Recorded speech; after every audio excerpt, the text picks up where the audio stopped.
Le FC Barcelone est en train de perdre de nombreux joueurs de son centre de formation depuis un moment. Après quelques années, pendant lesquelles le centre de formation Blaugrana n'a pas forcément sorti de gros joueurs, l'équipe première du club catalan est de nouveau portée par de nombreux produits de l'académie barcelonaise.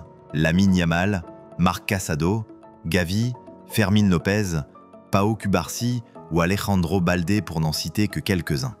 Et les générations qui arrivent s'annoncent tout aussi intéressantes, à l'image de l'équipe U19 qui a remporté l'UEFA Youth League cette saison. Autant dire qu'à Barcelone, on se frotte les mains et on se tourne vers l'avenir avec un certain optimisme. Mais les formateurs barcelonais risquent aussi d'être victimes de leur succès. Effectivement, ces derniers mois, de nombreux gros clubs européens, et pas que, veulent s'offrir les pépites barcelonaises de demain.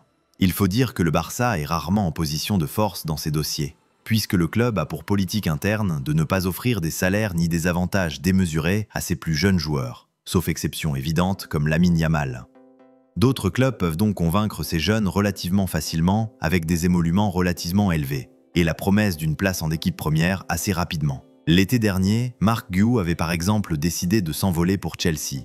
Arnaud Pradas, ailier dribbleur et déséquilibrant de 19 ans, et un des principaux artisans du titre en Youth League, va ainsi quitter le club, comme l'indique Sport.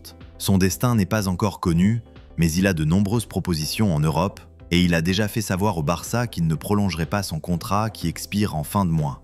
Son coéquipier, Hugo Alba, attaquant de 19 ans, va lui signer à Belgrade. Aleix Garrido, capitaine de l'équipe B, va rejoindre Eibar, refusant lui aussi de prolonger. Plus tôt cette saison, Unai Hernandez, alors capitaine du Barça B, s'était engagé à Al Ittihad en Arabie Saoudite, alors que Pau Prim, autre milieu considéré comme très prometteur, devrait rejoindre Al Sadd au Qatar.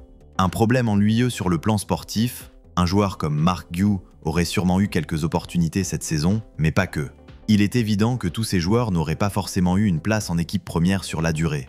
Mais dans la plupart des cas, même s'il y a parfois quelques petits chèques qui sont récupérés, le Barça passe à côté d'une possible vente intéressante. On le sait, quelques matchs en équipe première peuvent parfois faire grimper la valeur d'un joueur de façon conséquente, tout comme certains joueurs ont des clauses libératoires qui s'activent au bout d'un certain nombre de matchs en A.